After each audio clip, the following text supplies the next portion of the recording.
Je publie aujourd'hui dans le cadre de la masterclass Traverser les crises en stimulant nos ressources de vie, euh, un résumé de lecture du dernier ouvrage de Michel Maffezoli, L'ère des soulèvements, que je vous présente à l'écran. La pensée de ce grand sociologue m'est familière étant donné que je me suis moi-même formé dans le courant de pensée dans lequel il a lui-même inscrit son œuvre, dans une filiation allant, pour résumer, de Gaston Bachelard à Gilbert Durand, grand spécialiste de l'anthropologie et de l'imaginaire, jusqu'à Michel Maffezoli, et à partir de là, tout un ensemble de personnes qui se sont formées avec lui. Il a dirigé plus de 200 thèses de doctorat en Sorbonne. En ce qui me concerne, je n'ai pas de doctorat, par contre, j'ai fait un diplôme d'études supérieures, ce qu'on appelle un master aujourd'hui, avec un anthropologue qui a eu un doctorat en anthropologie avec Gilbert Durand et un doctorat d'État en sciences humaines avec Michel Maffezoli en Sorbonne, et donc je connais extrêmement bien cette matière qui est la première dans laquelle je me suis formé, avant de compléter ma formation avec l'anthropologie médicale ou l'anthropologie de la santé. Et tout l'avantage de l'anthropologie de l'imaginaire, c'est que c'est une démarche qui a visé à s'intéresser à ces déterminants immatériels de nos sociétés. Donc, pour le résumer vraiment à l'essentiel, on pourrait dire que les anthropologues et les sociologues distinguent en général trois étages dans une culture étant comprise comme l'ensemble des comportements et des systèmes de croyances qui sont pratiqués dans une société donnée. Le premier étage, c'est celui de l'infrastructure, c'est-à-dire que nous sommes des êtres biologiques inscrits dans un monde matériel et dans un écosystème, et l'infrastructure, qui évidemment a été très mise en avant par la pensée marxiste et la pensée matérialiste, c'est ce qui observe nos conditions de production et de reproduction dans cet étage matériel. Le second étage est celui des structures, c'est-à-dire des systèmes sociaux, si vous le voulez, les systèmes de parenté, les systèmes de groupes et de clans, les systèmes tribaux, les systèmes de droit, de justice, comment est-ce qu'on rend la justice dans les différentes sociétés. Et puis le troisième étage, c'est ce qu'on appelle techniquement la superstructure, c'est-à-dire c'est l'ensemble des représentations, des mythes, des récits fondateurs qui sont en interaction dynamique avec le niveau infrastructurel et le niveau structurel. Alors il y a eu beaucoup de débats parmi les anthropologues et les sociologues pour savoir quel était le niveau déterminant ou surdéterminant, est-ce qu'il y en avait un qui avait plus d'impact que les autres, et évidemment que tout le courant hégélo-marxiste a toujours privilégié le fait de donner la prépondérance à tout ce qui relève de l'infrastructure. À l'inverse des platoniciens ou des idéalistes pensaient que c'était plutôt dans le registre de l'imaginaire que se façonnait tout ce qui influençait le reste de l'organisation sociale. Et puis Gilbert Durand, donc, qui fut un des maîtres de Michel Maffezoli, a très joliment, me semble-t-il, résolu cette question au fond un peu insoluble en parlant de trajet anthropologique. C'est-à-dire que l'espèce humaine a cette particularité d'être à cheval entre nature et culture, et notamment de voir des courants où il peut y avoir, par exemple, des bouleversements dans l'infrastructure, un accident climatique, une espèce animale qui n'était pas là auparavant ou végétale et qui s'installe et qui va modifier certains usages dans les structures et dans la superstructure. Mais à l'inverse, on peut par exemple avoir un personnage qui va avoir une révélation mystique ou religieuse, donc typiquement superstructurelle, et à partir de là, quelque chose va prendre de la force dynamique dans le champ anthropologique et en venir par exemple à surdéterminer un ensemble d'interdits alimentaires, ce qui en l'occurrence est un bon exemple, puisque de l'ensemble des végétaux et animaux comestibles que les sociétés et les peuples humains ont autour d'eux, ils ne consomment jamais l'entier de ce qui serait comestible. Donc ils en consomment certains, et puis ils en évitent d'autres, avec toutes sortes de justifications, mais qui évidemment ne sont pas valides d'un point de vue strictement objectif. C'est surdéterminé. Et donc le courant de l'anthropologie de l'imaginaire, c'est celui qui dit, étant donné que l'être humain est un être de sens, c'est un être de représentation, nous n'avons jamais du monde qu'une représentation indirecte, notre perception du monde est ce que nous recréons dans notre esprit, eh bien il est intéressant de se pencher sur la manière dont les choses se métabolisent, se façonnent, évoluent dans le niveau de la superstructure, mais bien entendu sans perdre la connexion avec les deux autres niveaux. Et la raison pour laquelle je me permets cette petite introduction est que dans un moment aussi singulier, ce que nous vivons aujourd'hui est une singularité, au sens scientifique du terme, c'est-à-dire qu'il n'y a jamais rien eu d'équivalent dans l'histoire de l'humanité. Bien sûr, il y a déjà eu des épidémies, dont de nombreuses étaient beaucoup plus graves que celles que nous avons essuyées. Bien sûr, il y a déjà eu des stratégies de la peur mises en œuvre par les élites. Bien sûr, il y a déjà eu des psychoses paranoïaques totalitaires au cours de l'histoire. Mais l'assemblage des différents éléments avec la mondialisation et tout ce qu'elle implique est une singularité, quelque chose de nouveau. Et j'ai souvent exprimé à quel point l'intelligibilité que nous pouvons donner aux choses, c'est-à-dire de chercher à penser au mieux dans toutes ces multiples facettes la complexité du vivant et de ce que nous vivons ensemble, était stabilisant pour notre santé physique et psychique. Alors, il ne s'agit pas forcément d'intellectualiser à tout prix ou de devenir des encyclopédies sur pattes, mais si par exemple, comme le propose Michel Maffezoli, et d'où ma proposition du jour, nous resituons cette psychopandémie assez hallucinante, à vrai dire, que nous vivons dans la perspective qu'il décrit de longue date d'un changement d'époque, eh bien évidemment que ça peut prendre un relief tout à fait particulier, et puis aussi nous aider à mieux comprendre ce dans quoi l'ensemble d'épiphénomènes ou de phénomènes singuliers que nous vivons maintenant recoupe comme réalité profonde et en quoi elle s'inscrit aussi dans une perspective évolutive. Alors pour aller à l'essentiel, il en a beaucoup parlé, je me suis permis aussi de chercher à le faire connaître. Michel Maffezoli souligne que nous sommes à la fin d'une période, d'une époque. Plus exactement, une époque c'est quoi? C'est une séquence de la vie d'une société ou d'une civilisation qui voit l'émergence de valeurs nouvelles, et en l'occurrence la modernité dont nous sortons, c'est basé sur le rationalisme cartésien, sur l'individualisme, sur le progressisme, donc cette conviction que l'histoire était linéaire mais progressive, c'est-à-dire qu'on évoluait au fur et à mesure des décennies et des siècles qui passent pour aller systématiquement vers du mieux.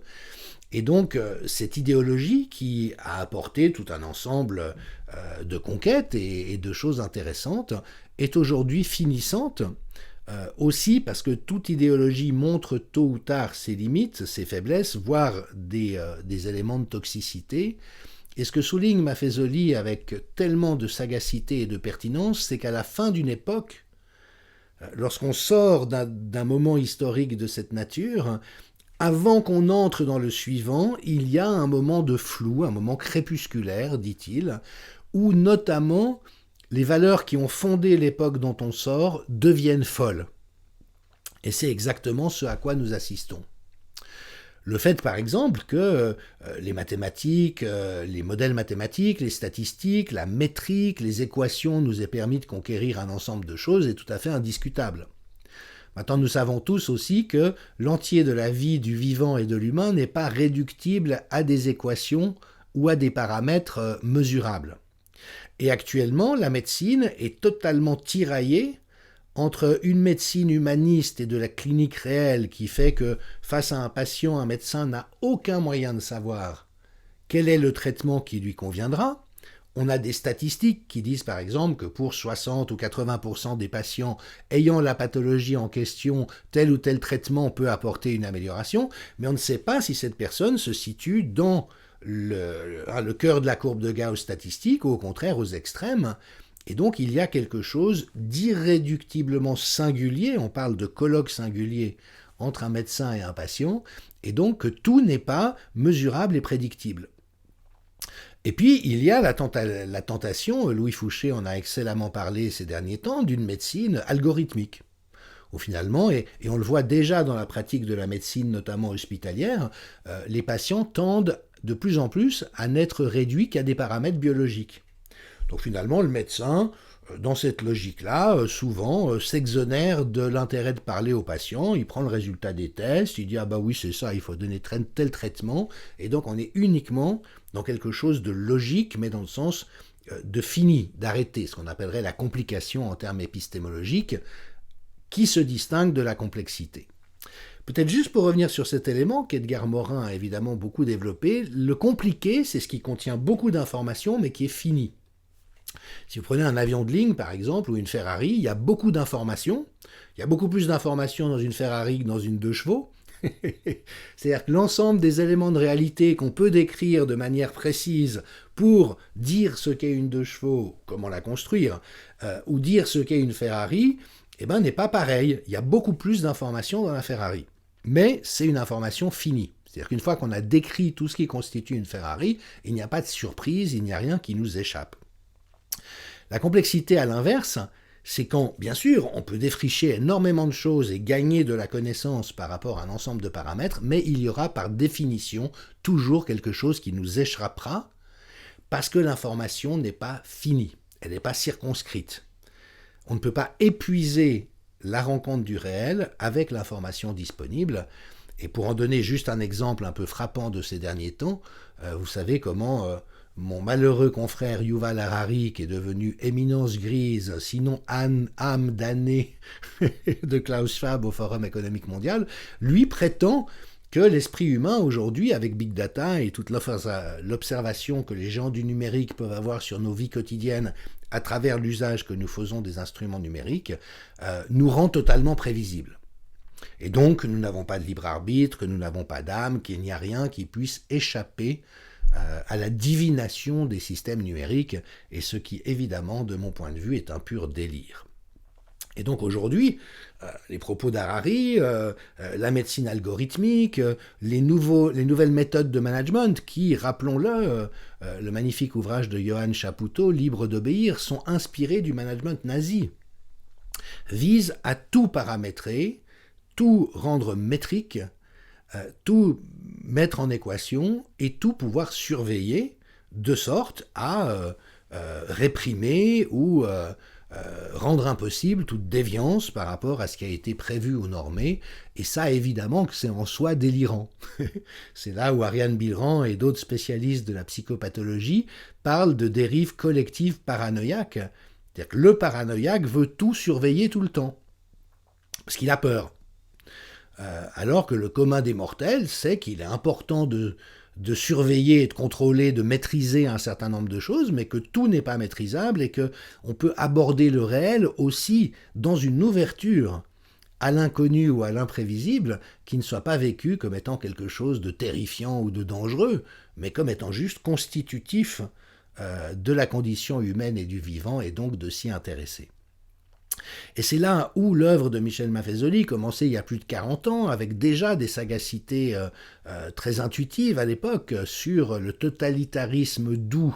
qui s'est développé au cours des dernières décennies, et accessoirement, on peut même constater qu'il est de moins en moins doux, hélas, et qui devient de plus en plus dur, mais dans lequel nous sommes pris aujourd'hui. Et donc la proposition que je fais lors de ce module est celle de parcourir ce que Michel Maffezoli dit de l'époque actuelle dans ce livre, L'ère des soulèvements, qui est tout à fait passionnant. Il se lit avec délectation, sans complications inutiles, mais vraiment il donne tout un bouquet de compréhensions qui sont tellement inspirantes pour moi que j'ai envie de la partager avec d'autres. Je rappelle que l'inscription à cette masterclass, l'accès au contenu de cette masterclass se fait sur inscription.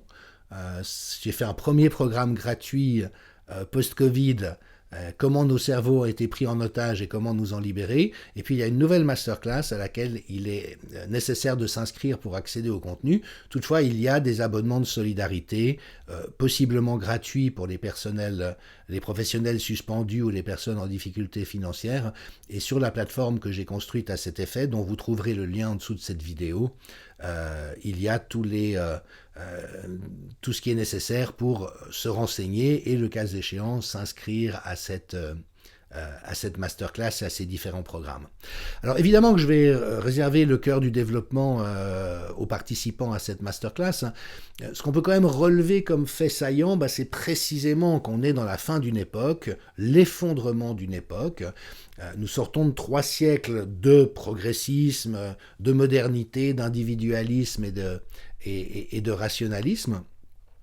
Et on voit aujourd'hui ce découplage entre la population dans son ensemble qui comprend bien les limites de ce paradigme et aspire au retour de certaines valeurs, au renouvellement des valeurs qui fondent notre être ensemble, et puis ces élites qui, elles, sont aujourd'hui arc-boutées de manière monomaniaque et assez furieuse dans le fait de conserver le pouvoir à tout prix, et notamment avec une absence totale d'éthique et de morale qui est de plus en plus choquante à mesure que le temps avance. On a pu voir que la corruption est systématique aujourd'hui dans la classe politique, dans les milieux médicaux, dans la presse, dans les universités, enfin une corruption au sens large, c'est-à-dire à la fois des avantages indus et criminels que touchent certains, mais aussi une déliquescence du sens des choses et de cette mission première de toutes les élites normales, qui est d'être au service de la population et de son bien-être. Les élites, je rappelle, parce qu'on m'a parfois critiqué d'avoir utilisé ce terme, au sens machiavélien, c'est ceux qui ont le pouvoir de dire et de faire. Donc ceux qui disent les paroles qui sont répercutées dans l'espace public et ceux qui prennent les décisions qui impactent nos vies de tous les jours. Et donc l'oligarchie médiatico-politique aujourd'hui s'est enquistée dans un entre-soi, dans un mésocosme, dans un milieu fermé,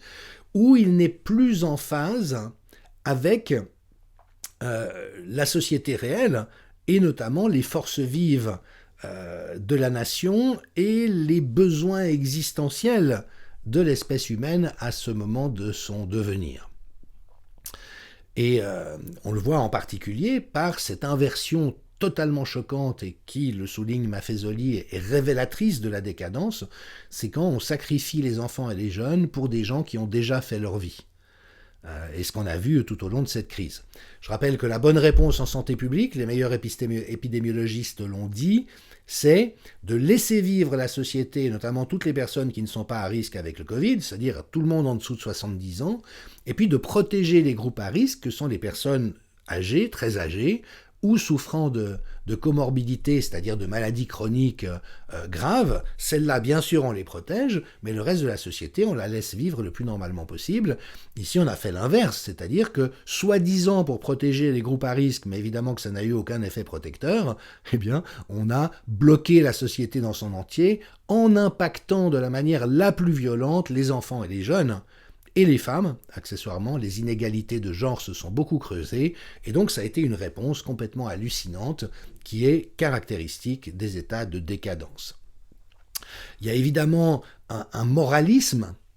Maintenant, comme le disait Marx, l'oligarchie n'a pas de morale, elle se sert de la morale, donc c'est un faux moralisme. Vous voyez à quel point nos élites, entre guillemets, dégénérées, n'ont plus que le mot d'altruisme, de sacrifice, d'abnégation. La fin de l'abondance prônée par Macron, on voit bien que c'est pour tout le monde, mais pas pour la caste médiatico-politique.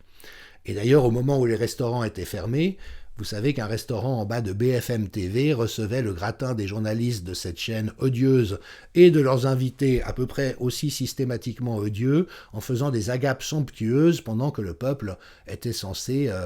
dîner avec papy-mamie à la cuisine et le reste des gens cloisonnés chez eux avec si possible un masque sur la figure.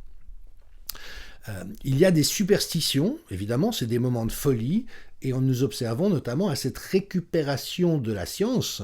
dans un scientisme dégénéré qui n'a plus rien à voir avec la vraie science, mais qui devient une espèce de fétiche, et avec une caste de cardinaux et d'inquisiteurs qui sont les seuls habilités à dire ce qu'est la science, au mépris de toute épistémologie, j'ai envie de dire, et qui s'occupent de poursuivre, de condamner les hérétiques, tous ceux qui osent contredire ce scientisme qui, évidemment, n'a plus rien de scientifique. Et tout ça dessine un simulacre, une théâtralité collective, une théatrocratie, dit Michel Maffezoli, où il y a un discours creux qui est tenu en boucle, qui est scandaleux pour quiconque connaît la réalité. Et peut-être qu'un des bons exemples de ça, c'est Thierry Breton, qui a été nommé à la Commission européenne pour échapper à des poursuites de corruption, qui est au cœur de tous les systèmes de corruption systémique de l'Union européenne, qui fraye avec les lobbies d'une manière abominable, et qui vient de dire sur France Inter qu'il fallait absolument protéger l'Union européenne des lobbies et qu'il n'y avait pas un lobbyiste qui se promenait dans les couloirs du Parlement européen, alors qu'on sait tous que c'est du foutage de gueule absolument incroyable. Et donc il y a comme ça quelque chose de paranoïaque, de fallacieux, et puis de totalement débridé. C'est-à-dire qu'il suffit de dire tout et n'importe quoi pour s'imaginer que les gens vont adhérer à ces fadaises, et donc on est dans un grand moment de n'importe quoi collectif, dont évidemment le président Macron est probablement l'emblème idéal. Alors Catherine Ney disait récemment qu'il n'était pas fini, ce qui est une évidence, mais comme l'adolescent théâtreux qu'il a été, il croit qu'en jouant telle ou telle partition, ça va faire illusion. Et évidemment qu'une partie du problème collectif que nous vivons, c'est que ça fait en partie illusion. Donc quand après les crises des Gilets jaunes, il a fait son grand numéro de contrition en disant c'est vrai, je vous ai mal compris, parfois même je vous ai mal parlé, j'étais pas mal intentionné, mais c'est vrai que je n'ai pas été suffisamment attentif, et avec vraiment le pipeau qui jouait à l'arrière-plan, et puis droit derrière, il envoie les CRS mutiler, trucider, nasser des manifestants pacifiques, il recommence à se conduire de manière odieuse, injurieuse envers certaines catégories de la population, il va tripoter Kylian Mbappé au lendemain, juste après une défaite particulièrement douloureuse. Enfin, c'est un type qui est complètement débridé dans la croyance qu'il suffit de faire semblant pour duper les gens. Et malheureusement, ça marche encore pour un certain nombre de personnes. Alors évidemment que des moments comme ça de délire et de si grande tension et de si grand décalage entre ceux qui ont le pouvoir et la puissance instituante de la population ne peuvent pas tenir longtemps. Et on voit effectivement une résurgence, mais qui était déjà en cours depuis certaines décennies, pour des valeurs qui enrichissent la modernité d'une manière qui permette de la dépasser. Et notamment le retour à une volonté de retrouver un certain accord perdu avec la nature, la préservation du patrimoine naturel, de remettre du symbolique et du spirituel pour ne pas être que dans du marchand, et puis retrouver des formes de sociabilité traditionnelle, un enracinement qui fasse que nous ne soyons pas juste des produits hors sol, interchangeables au sein d'une mondialisation, mais que nous soyons enracinés quelque part avec des limites autour de nous et un certain pouvoir de décision sur la manière dont la réalité est façonnée. Alors évidemment, je vous le dessine en 3 coups de cuillère à peau, mais c'est important de bien comprendre que la crise sanitaire et les crises militaires, énergétiques, soi-disant climatiques qui sont brandies maintenant, sont emblématiques de cette fuite en avant d'une élite. Ceux qui ont le pouvoir de dire et de faire, pas les meilleurs. Les meilleurs, ils ne sont pas dans l'élite aujourd'hui. Mais donc, la perte de pouvoir de cette élite, de cette fuite en avant, du fait qu'elle devient de plus en plus furieuse. Donc on a vu par exemple ces tentatives de verrouiller complètement la parole sur les réseaux sociaux, avec des dizaines et des dizaines de milliers d'employés qui vont censurer implacablement tout ce qui ne convient pas à la caste dominante. Et évidemment que ce sont des projets délirants. Malheureusement, ils sont portés par des gens qui ont énormément de pouvoir, et toutes les marionnettes du personnel politique aujourd'hui ne font que danser sur la partition de Klaus Schwab. Souvenez-vous de Nicolas Sarkozy il y a quelques années qui nous disait que nous n'échapperons pas au gouvernement mondial. On a envie de lui répondre, nous y échapperons si nous le voulons. Ce n'est pas vous qui allez nous imposer, mais on a vu avec le référendum sur l'Europe en France, sur le traité européen, à quel point ces élites, précisément, sont contre-fiches de la démocratie. La démocratie n'est plus qu'un fétiche, n'est plus qu'un mot qu'on brandit en ne se sentant plus du tout obligé d'une quelconque manière de se soumettre à ce que le mot représente. Et donc il y a aujourd'hui une souveraineté populaire qui est en émergence, qui n'entend pas du tout être dépossédée de ses droits, et qui donc prédispose au fait qu'il y ait des soulèvements, certains qui évidemment peuvent être violents, et plus l'agenda totalitaire est brutal, plus les résurgences seront violentes, ce qui conduit Michel Maffezoli à dire qu'il pense que le sang va couler, non pas bien sûr comme un appel ou un espoir, mais juste c'est inévitable dans des situations comme celle-là. Mais par ailleurs, il souligne aussi qu'il y a beaucoup de soulèvements à bas bruit ou discret, comme l'absentéisme par exemple, le fait de ne pas s'inscrire sur les listes électorales, de ne plus lire la presse ou de ne plus regarder la télévision, ça concerne énormément de gens. Donc vous avez ce mésocosme des élites qui sont dans l'entre-soi et passent leur temps à regarder ce qu'ils font les uns les autres, et en oubliant que Libération aujourd'hui a quelques milliers d'abonnés et que par leur travail détestable de désinformation et de manipulation de l'opinion publique, c'est en fait un titre qui a creusé sa propre tombe depuis longtemps et que l'immense majorité des gens ne se sentent plus du tout en dette d'imaginer que ce sont ces cercles médiatico-politiques qui détiennent une connaissance pertinente par rapport à la réalité et à partir de là, qu'ils n'ont pas la compétence de prendre des décisions éclairées quant à ce que nous devons vivre. Donc voilà un petit peu ce que je peux vous réserver, ce que je peux partager avec vous en quelques mots. Et puis, si cela vous intéresse, n'hésitez pas à rejoindre cette formation. Il y a déjà un certain nombre de modules qui ont été mis en ligne. Et donc, j'aborderai le magnifique travail de Michel Maffezoli dans l'ère des soulèvements en 2 volets. Le premier volet aujourd'hui,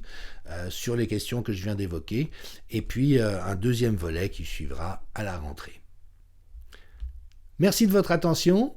et à bientôt, j'espère.